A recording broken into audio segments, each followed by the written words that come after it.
Hello and welcome to another episode of Motors for the Masses, and what is another UK first review on a long-awaited bike. So, roll the intro and let's get cracking. Crack.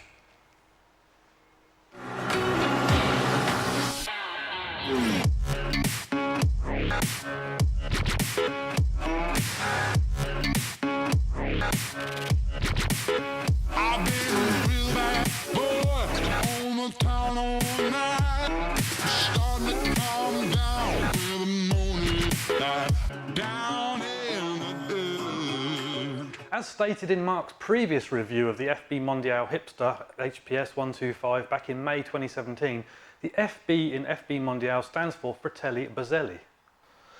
Founded in 1929, they began building bikes in 1948, and in 1949, Cirillo Pagani, known as Nello, who was racing 500cc Gilera bikes, also raced the 125 four-stroke FB Mondial in the motorcycle Grand Prix races.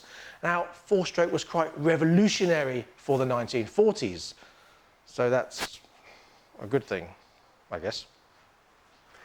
With Mondial winning races and building bikes up until the 60s, they were building bikes with other engines up until the late 70s. The company disappeared until it was revived by Bazzelli and Gali in 2014, and then they brought out the HPS 125 Hipster. That was a bike I bought when it was first released in 2017. Oh, by the way, it was named the HPS Hipster apparently due to the current trend, the hipster trend thing that seemed to be happening. Big long beards and all that guff, and short jeans that had curled up, and check shirts that are rolled up, and braces, and that kind of thing. And now we have the long-awaited nod to that racing heritage with this beautiful modern interpretation of that old race bike. Behold the FB Mondial Pagani 1948 Sport Classic.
Underneath this is an HPS, but there are some differences. The first, of course, being the look, and that is something I think they have absolutely nailed. It is genuinely stunning. In fact, I would even go as far to say the best looking 125 I have ever seen. I agree. You will also notice that the handlebars are clip-ons instead of the straight bar on the HPS, and the dash is the same, just centralised on this one. So what are those specs? Firstly, the engine, a four-stroke, four-valve double overhead cam liquid cooled 13.5 horsepower engine, which develops 7.8 pounds-foot of torque. And we know this climbs over 70 miles an hour. The EFI engine is made by Piaggio, which also supply this engine for use in the Aprilia RS4 and the Derby GPR 125 bikes. As with the HPS, this uses a 6-speed gearbox, but only has a 9.5 litre fuel tank, and that's because it looks like this, with this inside it. So fuel stops may be frequent. But I feel totally worth it when you cross the petrol station forecourt just to look back and see this waiting for you. Absolutely. Totally worth it. You have upside down forks on the front and twin oil-filled piggyback rear shocks like the HPS. Brakes-wise, you have a 290mm front disc and a 220mm rear disc, with, of course, the combined braking system. The Pagani uses a 100/17 front tyre, where the HPS uses a 100/18 front tyre. Like the HPS, it uses a 130/17 rear. Yet somehow it looks thinner on this. The semi-scrambler tyres on the HPS definitely look wider than these do. The Pagani then is pretty much the same bike as the HPS, but it is 3 kilograms heavier at 133 kilos. 9mm longer at 2025mm. 55mm narrower at 710mm. It's 10mm shorter at 1050mm tall. But with the same seat height at 785mm. And it is very soft. But we have noticed something about this seat, and that is it is the same as the HPS seat, which we will now show you. You see, it's the same shaped seat. It's even got this bit on the back. It's just under this cowl here, which means with a couple of screws to be undone, you can take this cowl off and put a passenger on it. Fantastic. Impressed. The Pagani also has a 10mm shorter wheelbase. But has exactly the same ground clearance as the HPS. However, we are not convinced that this is shorter than the HPS. We've measured the HPS and it is indeed 1060. However, that comes up to here. With the cowl, or the front on here, it's actually 1130mm. So taller then. Yeah, but I imagine if you took that off and measured to the same point, the lack of knobbly tyres is making the difference in that respect. They seem to have forgotten it's got this. Yes, it has a cowl, remember. With the same style tank and belly pan, the Pagani does have the same headlight, but is surrounded by this racer cowl and side fairings. What I also like is this Pagani 1948 stitching on here. That's a very nice touch. Although I do wonder how quickly that would get dirty. The side panels are the same, but the number plate bracket is slightly different on the back than it is to the HPS. As can be seen here on my Mondial. Oh, still got the L plate on it. Don't want that. Get off. Get away. It's pretty sturdy. Right, let's have a listen through these shotgun exhausts and then we'll take you out on the road.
And we are back.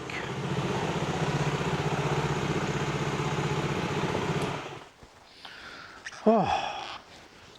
Now, I shall get my gear off and then we will have a chat. Well, the first thing to report is that it rides lovely. When I first got on it, I thought, oh, I'm very much perched on this bike.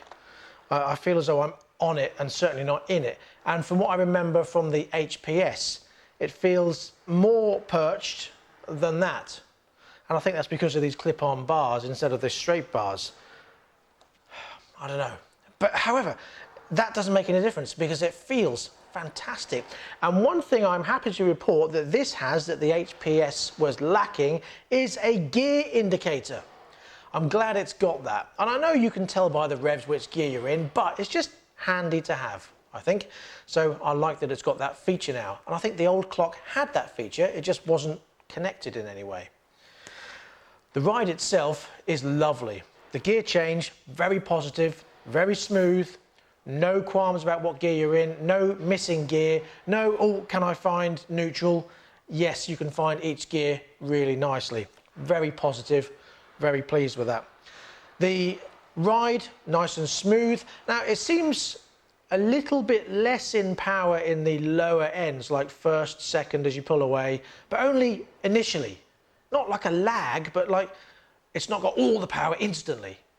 And then it soon kicks in and picks up and it goes really nicely. And as you can see by the clocks there, it does ride and pull up really well. The brakes, sharp as anything. You can feel that combined brake system. So when you have your front brake pulled in, if you put your foot on the rear brake, you can feel the front brake move a little bit. But it's very, very sharp, really good brakes. And these tyres are fantastic. I'm sounding a bit too positive here, aren't I? There is a negative. Now, I say a negative. Where my leg is completely protected by these side exhausts, I do not get any burn whatsoever from these exhaust guards.